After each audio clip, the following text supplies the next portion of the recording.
welcome back to this week's session where we talk about the number one reason golf fitness businesses fail. Now personally, I've been in business development for 4 decades, and I'm here to tell you that the main reason for failing in the golf fitness business does not really differ from what causes other small businesses to fail. And there are other factors that can cause a small business not to succeed. But today, we're going to talk about the main reason that a golf fitness business doesn't grow. Now this is kind of tricky because in my 40 years of observations of small businesses, I've actually seen 2 main reasons. One of which is adopted by most people in small businesses, and the other is what I personally believe to be the number one reason. Today let's talk about what most people in small businesses have found to be the reason that small businesses fail, and that would be not knowing how to complete the circle.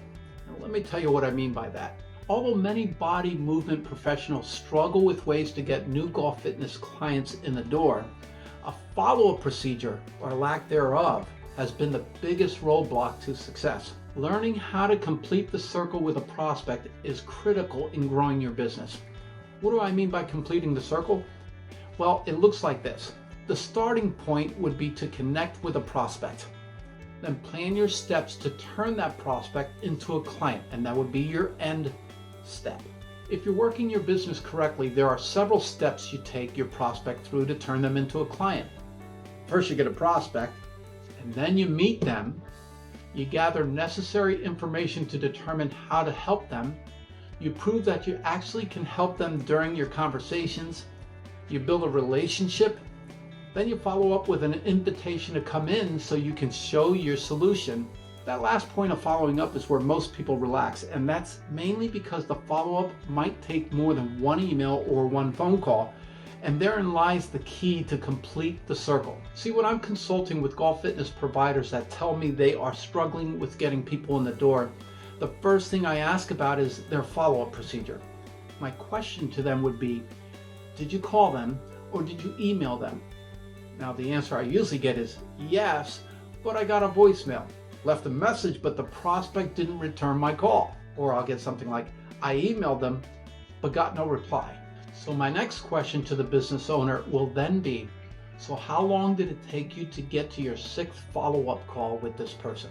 I know this sounds like I'm exaggerating, but I can assure you that in our company's follow-up procedures, we actually plan to communicate 6 times before we give up on that golfer prospect.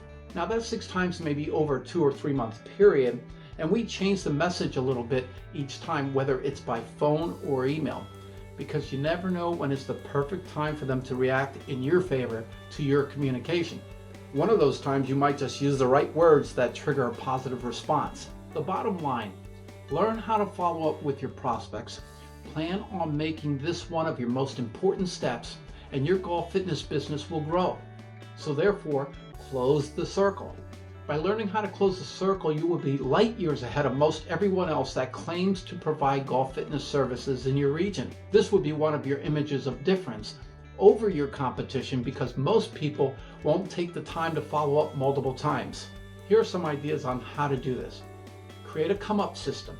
Use the digital calendar feature on your computer, phone, or email and set it up to automatically prompt you to give your prospect a call or send an email on a specific day and time. Every time you talk to your prospect, ask permission to call them again with a follow-up call. Once they give you permission, your phone call will no longer be a surprise. Now that we've talked about what most people believe to be the number one reason that small businesses fail, next week I'm going to share with you what I personally believe to be the number one reason why a golf fitness business will fail. See you next week.